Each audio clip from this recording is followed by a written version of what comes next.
In today's episode of Work at Life, we are talking about resilience, which is one of our favorite topics.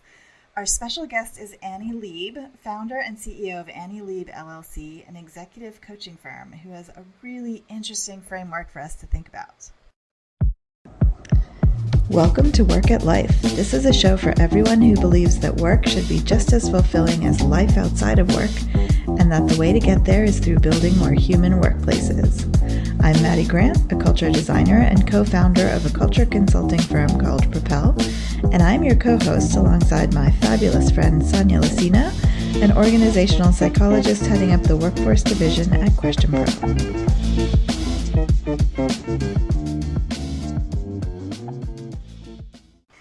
Hi, Annie. Welcome to Work at Life. Would love you to introduce yourself for our listeners. Sure. Hi, Sonia. Hi, Maddie. I appreciate you guys having me today. And I am, like the introduction said, I'm the CEO and founder of Annie Leib LLC, which is a coaching firm that I started in 2018 to 2020 was really the beginning. And I created this coaching modality called the Breath Framework, which we can get more into, but I can explain It's an acronym and where it came from and what it means. But that's the coaching modality that I use to coach high-level executives to become better, more impactful leaders and to become more authentic versions of themselves. I would actually love to hear a little bit about how, because that seems like relatively recent that you started your firm. So where were you before, and kind of what led you to this, wanting to do this? So great question. I was actually one of the executives that I coach now. So that's what makes it so interesting. I was in pharmaceuticals for years and I started to feel stuck and imbalanced and misaligned and not heard or seen and just like a number. And then when I went back to school to get my executive MBA, I started coaching some of my cohort, and I left the corporate world and I went to school full time to get my MBA in 20 months. And they were kind of like, why are you not coaching? This lights you up. And I'm like, you know what? It really does. So I started this company based on them saying, you're really good at this. Then I got certified and all the things, you have to do to start a business and get to become a coach. But I've really learned a lot by trial and error. And what I do is I coach those executives that feel all those things: misaligned, stuck, not seen, not heard, not making an impact, not communicating clearly. All of those things that I was feeling, I now coach those people. Well, I love that you have that, personal experience to draw from, because that makes it so much more like you really understand it, right? I totally agree with you. I mean, it's one thing to study it in a book. And yeah, we all want to be certified and have that knowledge and clinical knowledge and things like that. But there's another thing to actually have gone through this life experience. I've lived a couple lives, honestly. So much life experience to bring to the forefront when you are coaching someone. Fantastic. Sonia, we haven't even heard your voice yet. I know, that's a rare moment. No, I'm what was going through my head, Annie, when you were talking is I think coaching is one of the areas. I've never done it. I've had coaches, and those have been some of the more transformative relationships for me. And so what I always tell people is, when you think of a sports team, like nobody exists without a coach, like an athlete. You don't even have to be in a team. You can be an individual player. It doesn't exist without a coach. And sometimes I think it's so challenging for us to expect like executives and people in leadership positions to go and make this phenomenal impact, but not give them the support system that could really, really help them. And for me, I was really fortunate to have my first coach, I think at 28. So it was one of the first leadership positions that I was in. And she shared with me some really amazing things to think about, but also even some basic things that I just hadn't thought about yet. And when I saw just how much that helped propel me, I love what you do. And I'm so excited about this conversation, because I do think that there's such an incredible space for coaches. And I think, to your point, when you were saying you were one of those executives before, I taught for a little bit also when I was very young. And I remember at the time, I was, again, I think I was finishing my PhD. It was in my late 20s. And I remember going to these college classes, like in a suit and a turtleneck, because I didn't want the students to know how young I was at the time. Like, I was running these classes.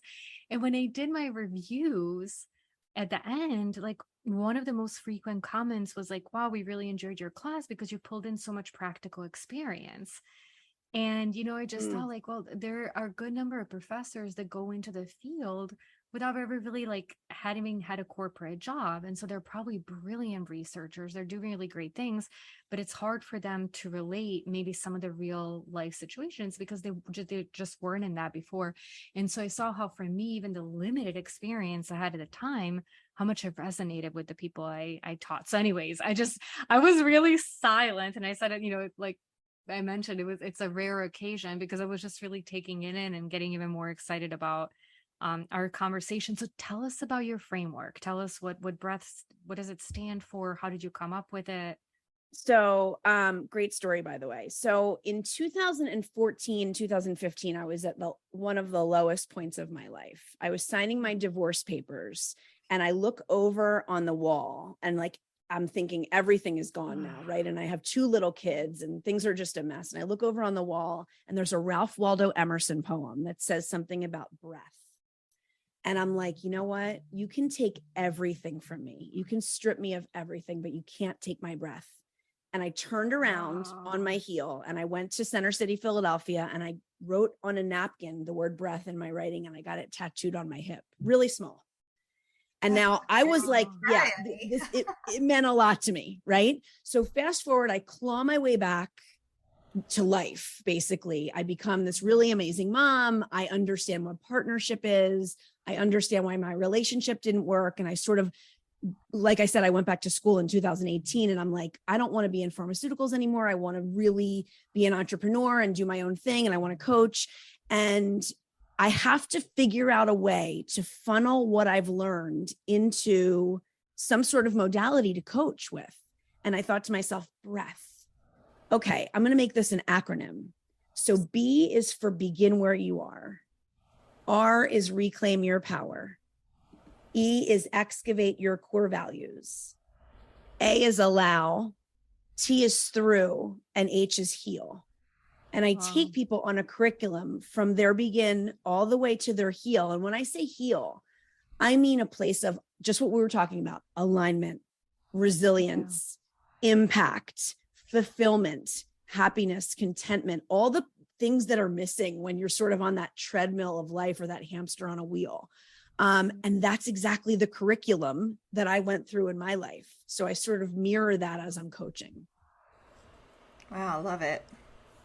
Yeah, that it like I love the story, like, and how much it resonates with a wider audience, but also how personal it is to you. And that pivotal moment, because I was talking with someone recently and Dia asked me like, oh, in your work, do you have an acronym? And I'm like, I haven't had that moment. I'm not a very creative person, but I think with you, just, how you light up when you talk about it, the passion that you talk about it with shows how much it translates into your work. I think it's just, it's incredible. And I think that the personal story just adds even so much more to it. So when you work with different kinds of leaders and when you follow that framework, like is it, because I was telling somebody this recently, how research, I think sometimes is me search. And you think about, like things that resonate with you. And so I'm, again, as you're talking about this, I'm like, oh, me, I want to know, more about my personal situation. But I'm assuming that the different leaders you work with, some of them are maybe just in a really challenging position and they got stuck at something like completely, or maybe things are going okay, but they feel stuck in a certain part of their career, or a certain part of their life. Like, what is your general approach? Like when you look at your framework and when you work with different individuals, like how do you, what do people usually call you for? Like what are the differences that you've seen? What are some things that have just really like resonated across the board with people that you work with? Well, great question. There's a couple ways I could answer, but I think the first thing I'll say is like, these are people that are missing what they thought it would be like to be impactful leaders. So they're missing an adaptability. Like I said, a resilience. They're not being seen or heard. That's huge for these high-level executives. They're just like, wow, Annie, you're letting my voice shine you're hearing me, you're seeing me, which is, I don't know how to even put that in words, but it's just a thing that I do. Yeah. It's sort of more intuitive than it is something I can teach. But I think a really important part of what I do has to do with core values, because it has so much to do with leaning into your strengths of who you are. When you can uncover what your core values are, like, for example, my core values, my personal core values are the same as my company core values, and they are love, freedom, perseverance, trust, and truth. And these are the things that I have excavated, like my E in breath framework stands for. I've excavated them. I've dug really deep to find out what my core values are, and I lean into them and live into them every single day in everything that I do, both personally and professionally. When I tell that story to leaders, they're like, tell me more. What does that mean? Help me figure out mine. Help me reclaim my power. What does that even mean? What does that feel like to do? What is allow? What does that mean? How do I relinquish some of this control? I mean, these are the questions they come to me with. And how do I feel like I'm making a difference? How do I make more of an impact? What is resilience? What does that even mean? You know, these are the questions that I can answer with my framework and my coaching that I think is just a little bit different than some other coaching programs. Yeah. Oh, I love this one question. This is what Maddie and I study a lot, like from the individual to the company and culture level, is how often do you see, like, because I completely understand about the voice and being seen and feeling heard. How much of that have you seen as more of like an individual, like how somebody carries themselves, how they've gone through life, versus maybe the product of the organization that they're in? Like, is it a combination? Is it usually like more, somebody's gone through different organizations and it's something that like seems to be happening on an ongoing basis, but it's almost like, I don't know if it's like nature versus nurture or I know what you mean. I think that it's all rooted in us personally. I think it all, and that's the part of my coaching that's different too, is like, there's so much professional development out there, and I'm not knocking it. It's great. 360s are awesome and assessments are great, and they can really be impactful and wonderful and useful. But I think it's the meshing of the personal and the professional development that kind of changes things where I sort of show up. And that's, it is personal. We can say it's just business and I want to have this wall, but that's not the way of today. Today is leading with empathy and compassion and understanding and heart. When you can lead with heart and love and come from and if you want to lead with heart and love, you have to dig into yourself and find out what your personal obstacles are and lean into, like I said, your core values and your strengths. And that is what's going to help you be a better leader. No, I talk about that any chance that I get. We mentioned a few times now, is leading with your strengths and your core values, because to your point, and I've done a lot of work and I do today with 360s and the evaluation, but it's something interesting that's an innate in us to always look, where do we score the lowest? Like where, and I talk about that frequently because I understand as a psychologist that that's just almost something that's innate in us. And so we have to, in a way, like fight against it, because we will be successful by and far based on the things that we're really good at and that we really care about. And to your point, that we love. And we need to make sure that those things that we're not great at aren't significant enough obstacles to keep us back from shining in the areas where we really shine. But I'm a firm believer of the philosophy that all of us are going to make the greatest impact if we're able to maximize the things that we're really good at and find a space to allow for that impact, versus looking at, okay, so these are the 5 things that I'm really good at, but here are the 3 that I'm really not. So like, I won't even think about the things that I'm good at, and I just need to improve, the areas that I didn't score, or however I discover that those are my developmental opportunities. So great point. I agree with you, leaning into your strengths, but I also want to make it clear. I give a strengths assessment, a character strengths assessment that helps me uncover somebody's core values and figure out a little bit more about their purpose and their meaning here. And what I stress to them is the ones that show up at the bottom are not weaknesses. They're just strengths that are not showing up as much as the other ones. So it doesn't necessarily mean that you're not good at these down here. It just means they're not present as much. So we work on both how to lean into your strengths and also how to take the ones that are a little lower on the strengths finder and lean into them and say, this is how I can bring these more to the forefront. So it's another sort of mindset shift as well. Yeah. And it is so much about that. It is so much about framing, how much people think about it. And I think the energy and the drive that it gives them to actually take action. So out of all the things, there's so many things we could talk with you about. One of the areas that really jumped out that we wanted to dive into a little more was resilience.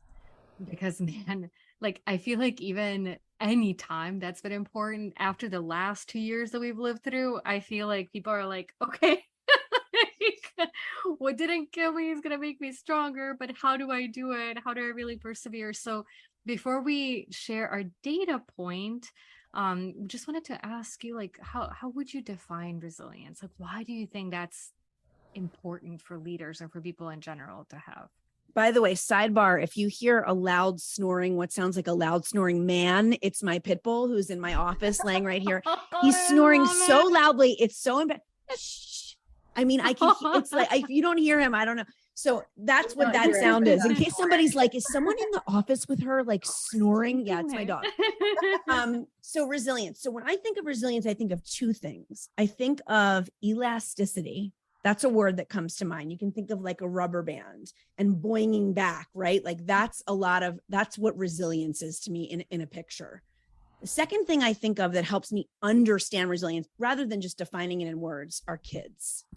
Like how many times have you seen a toddler or a young child? Kids are so resilient, like the most resilient creatures on earth, in that they'll be screaming 1 minute and then 2 seconds they're better. They know how to adapt and get right back to where they were and need to be and where they think they should be right away. That's the adaptability that leaders need. They need to be able to bounce back, that elasticity. And what I have found is when you work on your core values, when you go through the breath framework with me, when you figure out how to reclaim that power, when you excavate those values, when you learn how to allow instead of controlling everything, when you learn how to go through instead of around things, right? And you learn how to get to this place of fulfillment, this peace that you've never felt before, you're instantly going to improve your resilience, your adaptability, your impact at work. It's just the way it works. I don't have like clinical data on it, except for the clients that I've seen, but I can tell you that's what I've seen in all the clients that I've worked with in Fortune 500 billion-dollar companies, right? These are people that if at very first, when I started, I was like, why do they want to coach with me? Who am I? Like imposter syndrome, big time. Like, what am I? But now I realize, like, I get it. I get why you want to coach with me because I have too also reclaimed my power. I know my values. I know what I stand for and who I am and my purpose. And I bring that to the table. So when they bring themselves, I'm like, got it. You need to understand resilience a little bit better. And when we go through the framework, it helps them direct them towards this more resilient way of being. Love it. I'll share our data point now, and then we can continue our conversation on resilience. So we asked 300 workers in the US, so these could be in any different levels of positions. How often do you find yourself in situations where you wish you were more resilient? And over a third of the people said frequently, 38%, and 21% said sometimes. So between those two, it's 60% about they were saying that, there were situations where they wish they were more resilient. Only 36, so about a third said rarely, and only 5% said almost never. So to your point, in these individuals, looking for more resilience, it's almost like I wonder if it's a muscle that you have to practice, like that it's, it's not like, okay, I have this muscle, now I don't have to do anything for the rest of my life. It's going to be there. Were those numbers surprising to you based on your work, or is that generally where you're, no? No, not at all. I mean, I just think that a lot of these executives aren't sure what they need. So when I bring resilience to their forefront, they're like, I understand once I explain what it means. But I don't know that they even really know. They might be like, it's like self-awareness. I said this to you earlier, like everybody thinks they're more self-aware than they are. Yeah. Everybody's like, I'm totally self-aware. I'm like, not so much, So, I mean, it's something that sometimes you don't realize you're missing in your life. Yeah. But if you're able to sort of bounce back and come back from obstacles, overcome obstacles more easily, be more adaptable, then you're able to translate that into better, bigger impact at your company. and as a leader. Yeah. Well, so to that point, like, what does not resilient look like? Like, what are the problems that might indicate, that somebody has this, this challenge that they could improve? It's a good question. So to me, it's like what I hear and what I see in my practice is unclear communication, feeling like you're not making an impact, having people not respect you as much or follow what your direction is, feeling that misalignment. That's like that imbalance is a lot of the trigger, I think, or that flag. When somebody has that, they should say, oh, okay, I need a little help in this way. Like, I just don't feel balanced. This is off, that's off. Everything's everywhere. I'm just not aligned. I wrote a course and it's coming out in the beginning of next year. It's called Executive Alignment for this exact reason. Like, what does that mean? It means that, you want to have alignment. You want to be fulfilled in what you do every day. You want to be the hamster that's not on the wheel. You don't want to be on that wheel, on that treadmill all the time. Right. So, what do they see? They see that sort of imbalance, that lack of fulfillment, that like Sunday scaries, trying to lead missions at work and lead and direct people and just it not happening, like them not following. That sounds like it's not situational so much, right? It's not that they're not resilient in one particular area. It's more like a symptom of something bigger. Sure. Agreed. And that's why I said to you, I like to sort of mesh personal and professional development because it's not always something, like you said, situational that's going on at the office. It could be something from your childhood. It could be something when you very first started work. It could be a lot of different things. And that's what we uncover in the coaching is like, let's get to the bottom. Let's get to the roots of what's going on. And that might be a little intimidating for some people. Like a lot of executive leaders, I hate to say this, a lot of men are like, yeah, I'm not doing that. I'm not digging into that. If there was a difference between men and women. Yeah. There's a lot of senior executive leaders that are like, I don't need that. I'm not doing that. I'm like, okay, well, and that's when I jump into like, let me work with your team. Let me show you what I can do with your team. And when you undoubtedly see those results, then you'll want to participate. And it works every time. But it's mostly men, some women, but that are more closed-minded about it. But then it's like, sit with me for an hour and let's just talk about things. You will feel seen and heard when you're with me. There is a warm environment that I create that isn't probably something you've experienced before. So it's really cool. I have like the best job of all time. Do you think, I know you started sort of recently before the pandemic, but do you think that attitude is changing in men specifically because of the pandemic? Changing meaning, do I think they're becoming more open-minded? Yeah, they're more open to this process. I think that certain companies, what I've seen is there's a more transformative culture and they're understanding that things are transforming along those lines a little bit more. But there are men that are certain ages that are just in a place where they're like, I've done this for 30 years. I don't need help. And it's like, I'm not saying you need help, but I'm saying like, do you want to make more impact? Do you want to feel happier in your everyday life? Do you want to feel more resilient? Do you want to be a better leader? This is like, who's going to say no to those things? No, I don't want to be more resilient. No, I don't want to help people more. So, it's sort of just across the board. You're right. There is becoming a more open mind is coming for coaching for sure. But there's people everywhere that are going to be closed-minded. Of course. I just asked really because for us, the pandemic has created these amazing kind of silver linings or, more openness to things like empathy, right? Mm-hmm. But that it's like a door has been opened, but if we don't talk about these things a lot, yeah, it's going to shut. And so, I think partly the purpose of this whole podcast is to talk about the hundreds of different ways that these doors are open to crack, and can we push through to make more just better workplaces. And you're right. We need to keep talking about it and getting the information out there and just having conversation like we are about what this type of coaching and what this type of culture can create. Yeah, for sure. So what would be, I know you were mentioning a little bit, and it's probably to ask like a blanket, like, oh, what would make, what would be some of your recommendations to people make people more resilient? It's tough without an individual assessment. But what are some commonalities that you've seen? Like, I'm guessing most of our listeners here are here today because resilience caught their attention, and it's something that they're either working through or curious about. So for those individuals like me as well, like I'm always like, actually last week I think I was Googling books and looking on Amazon. It was like, oh, I'm in between research on joy and happiness, and then it was also like grit and resilience. It was all over the place.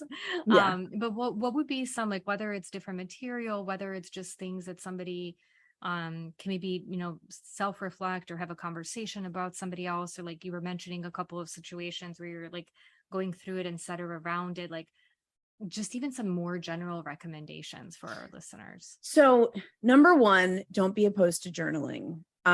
Set a timer for 10 minutes, open up a journal. I don't care if you hate it or you've never done it before. And I always say this, you can write about chicken McNuggets or you can write about your childhood trauma. It doesn't matter to me. I'm not judging it. Just pick up a pen and start writing. You will be surprised, happily surprised at what comes out if you get into this routine. It gets you more centered. It gets you understanding yourself better. The second thing is, when you start doing that and you start to see things popping up, talk to a coach like me. Set up a consult. It's not the good coaches I know. I do that for free. It's complimentary. Let's just have a conversation and open up about, what's bothering you, what you think why are you doing research about this? Why have you come to me? Just talk to me about it and see what I have to say or what someone else has to say. There's plenty of us that are really good at this that can help you to take the next steps and maybe even start a coaching program that could change your life. Yeah. Do you have a prompt for the journaling for people who are like, what do I do? What do I write? I will give them daily prompts. Actually, there are people like that. And then there are people that just want to free write, which is totally fine too. But I definitely have prompts, but I will tell you, this might sound a little woo woo, but it's very intuitive. So don't even worry about that. It's very intuitive. So like if I was sitting with you and we had a session, I would like have you write down, all right, these are your 5 prompts for Monday through Friday. And just off the top of my head, what I'm feeling from you, that's what I'd like you to write on. And I have found really good success with that. Yeah, I love that. I love that. I've been hearing so much and reading like in the last months about journaling. And it's actually come up in some of my sessions as well. And I think like maybe this will be my trigger point, because I'm always balancing between yoga and mindfulness, and when I have time for that, and reading, and basically like all the things that are good for like what I call mind, body, and soul. Mm-hmm. And then I have to like play this game of logic, like what do I have time for? And journaling, I write a lot and I love to write. I've not done that yet. And it's just incredible how much it comes up. It's incredible, like in the different philosophies where people will say, write things, that you're grateful for, or write things that are bothering you, or write somebody a letter. Like if you've had a disagreement, or whether it's, a colleague, a leader, a parent, a kid, like when you articulate things. And I now that you mentioned that, maybe this is going to be my tipping point, because it's just unbelievable how often I've heard that. But I think also like what you were saying is I think people need that nudge, because I think some people maybe journaled as kids, and I think I did too when I was a lot younger, and then it kind of got lost in the sea of day-to-day things. And it's like your diary, just right? You probably had a diary. Yeah. Sometimes it's the only thing that can bring these executive leaders to the present moment. That's where I find the most success is like, you're running, like you have kids, you have this, you have a business you have a side hustle, you're an executive leader at this huge company, all these things, right? And you never have a second. It's like, whoa. All of a sudden it's going to be 20 years from now. Just take 10 minutes and write where you are and be there.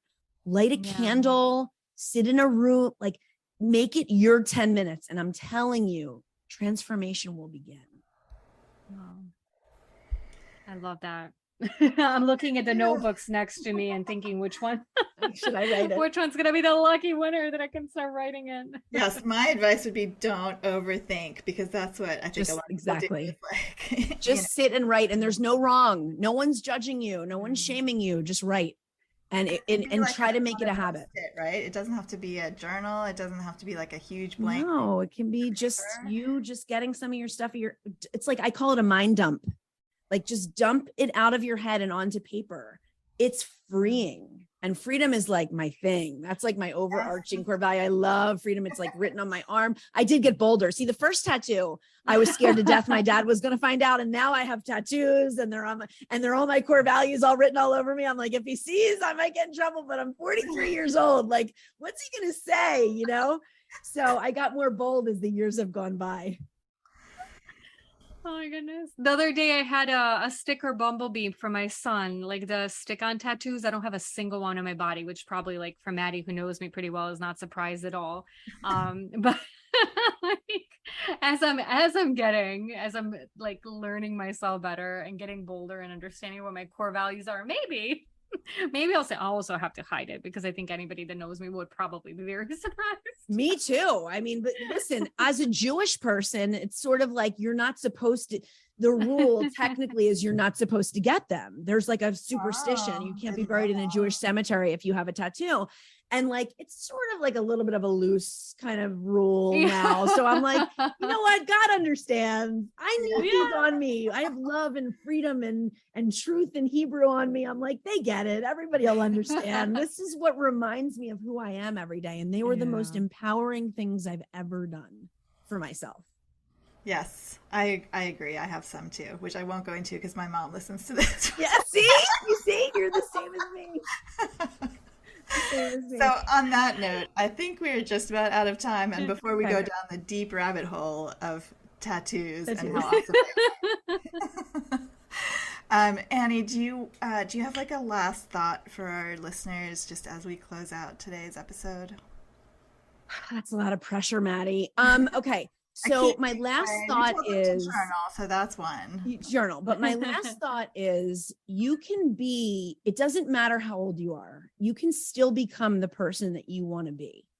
There are people out there that understand what it's like to be in life and not be where you want to be, not be who you want to be, not even understand what your purpose and meaning is here. I've been there.